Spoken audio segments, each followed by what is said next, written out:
Shalom, all praises, glory, and honor to Yahweh, Bahashem, Yahweh Shai, Bahashem, Rachakodash, upon us, the apostles and elders of Great Millstone who rule well. Peace, salutations, and blessings to the elect, pushing the word across the four corners of earth, risking your life to do so.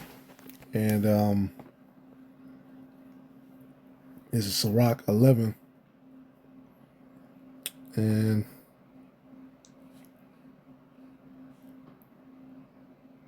we'll start at verse 4.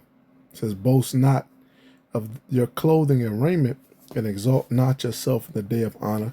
For the works of the Lord are wonderful, and his works amongst men are hidden. And such is true.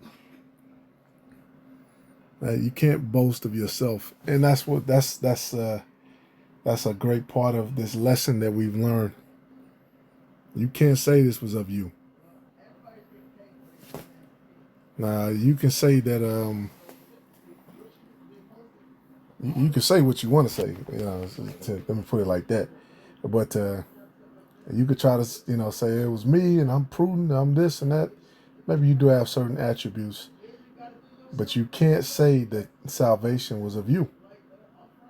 Right? You can't say, as scripture say, no man shall buy them. Right? Meaning no man shall redeem them. Nobody. And it's only through the Lord that we have anything. I did that in my last lesson. All right, because that's the hot topic, man. Esau with this IQ bullshit and who deserves to, because they've used that for years for who deserves this, who deserves to be in the highest positions, and who deserves to get this job, and that was kind of the pseudoscience that they were kind of using to justify all that stuff.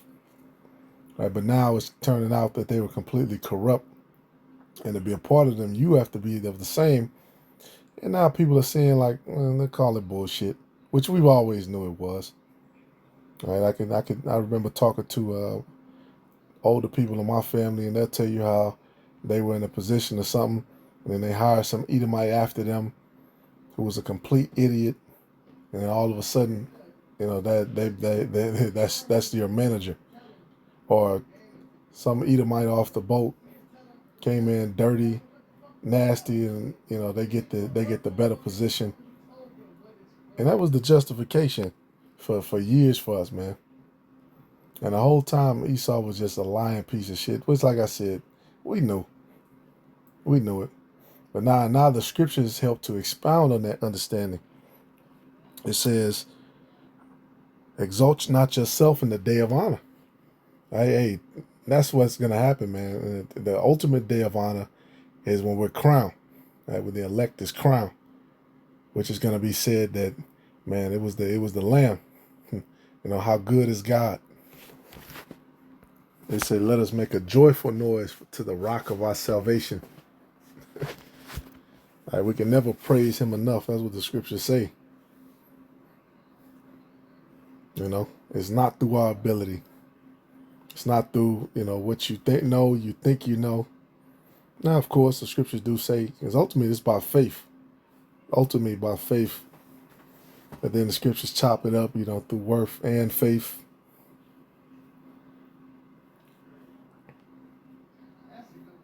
All right. But that's why I say don't get too high-minded.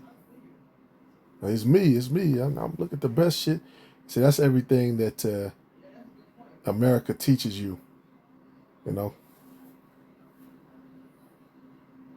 For the works of the Lord are wonderful, and his works amongst men are hidden. And basically, you don't even see all of his works. You don't see everything that's going on. All right, because it's not, when it says hidden, yeah, it means, it's so much going on. The Lord is always moving, man. The clouds, the weather, the waves of the sea, all right, the air. We just woke up today, and they're saying there was some, this is what they're saying. They're saying some of this fire from Oklahoma and some of this smoke is what's causing people to have extra dirt and shit on their cars and stuff, which, who knows if that's the complete truth. Because we're spraying a bunch of shit, but who would even, suspect something like that?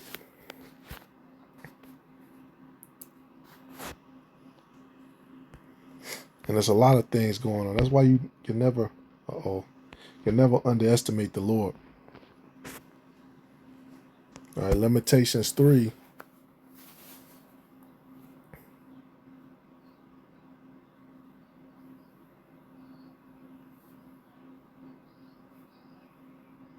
And 20, my soul hath them still in remembrance and is humble in me.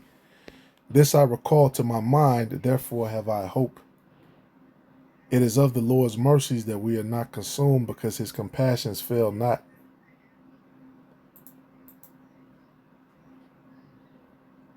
All right, that's what it is, man. It's of the Lord that we are not consumed. It's that simple. It's not because of you. It's not because of some power you have, some knowledge you have, some MacGyver shit you could do. Like the current situation we're in, it's annoying, man. We're in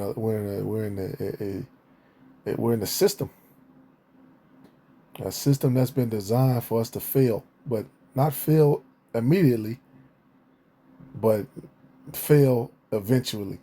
That's the system we're in. All right, eventually fail.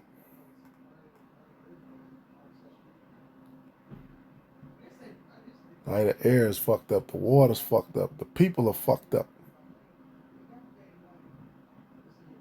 The people are fucked up.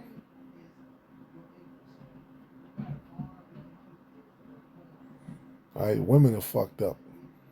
The debt, the trade is fucked up. Everything is fucked up. Like it says, it is of the Lord's mercies that we are not consumed.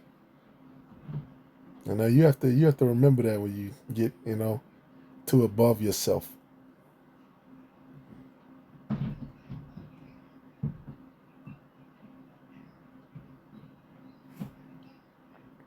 All right, the Spirit of the Lord is like the wind.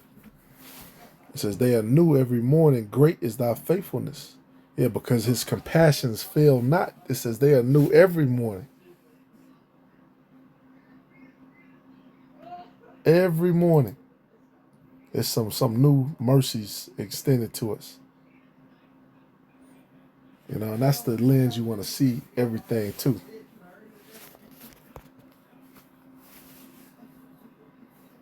The Lord is my portion, said my soul, therefore will I hope in him.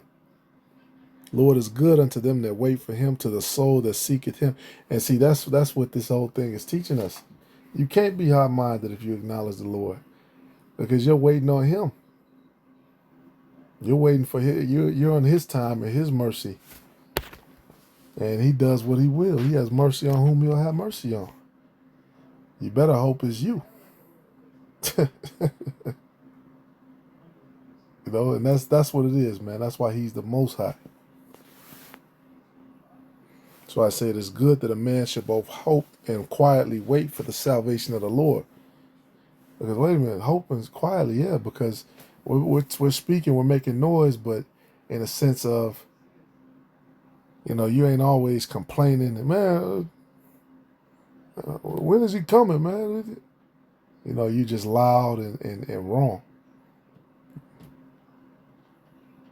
Right? It is good for a man that he brother yoke in his youth. It's good for that. It's a good thing. That's what's supposed to happen.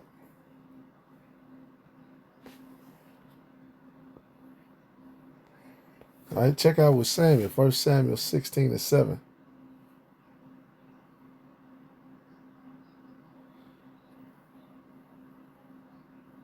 It said, but the Lord said unto Samuel, in fact, let me jump up. 1 Samuel 16:4, Samuel did that which the Lord spake, and came to Bethlehem, and the elders of the town trembled at his coming, and said, comest thou peaceably? And he said, peaceably, I am come to sacrifice unto the Lord. Sanctify yourselves, and come with me to the sacrifice. And he sanctified Jesse and his sons, and called them to sacrifice. And it came to pass, when they were come, that he looked unto Eliab, and said, surely the Lord's anointed is before him. But the Lord said unto Samuel, look not on his countenance, or on the height of his stature, because I have refused him. For the Lord seeth not as man seeth, for man looketh on the outward appearance, but the Lord looketh on the heart. All right, the scriptures tell you that, men will judge a man for his appearance, for his all these different things, how good he looks. All right, his scriptures expound upon it, his money. The rich man, people are gonna listen to him.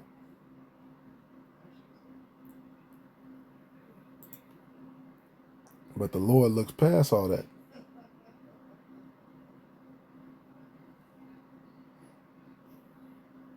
He looks at the mind. Then Jesse called Abinadab and made him pass before Samuel, and he said, neither hath the Lord chosen this.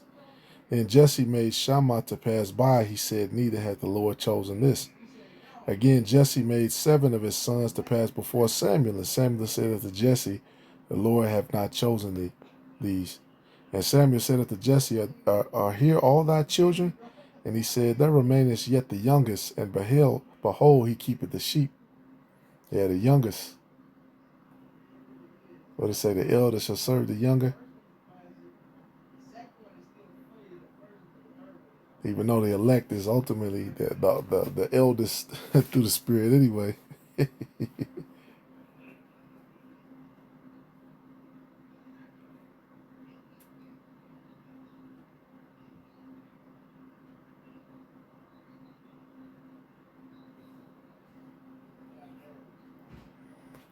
And Samuel said, and that's what it's about, man, keeping the sheep, tending to the sheep.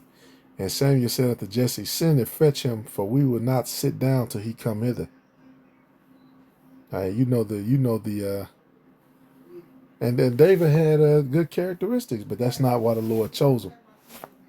And he sent and brought him in, and he was ruddy.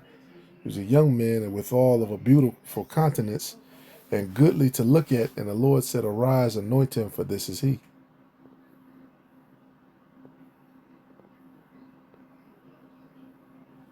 Right, Sirach 10:4. The power of the earth is in the hand of the Lord, and in due time he will set over it one that is profitable. Meaning that for a certain portion of time, there's going to be one over it that's not profitable, and that's the time that we're in now. All right, the scriptures, it's the ultimate balance to say what? Think of yourself as an unprofitable servant, but ultimately you are profitable. But you can continue to be profitable.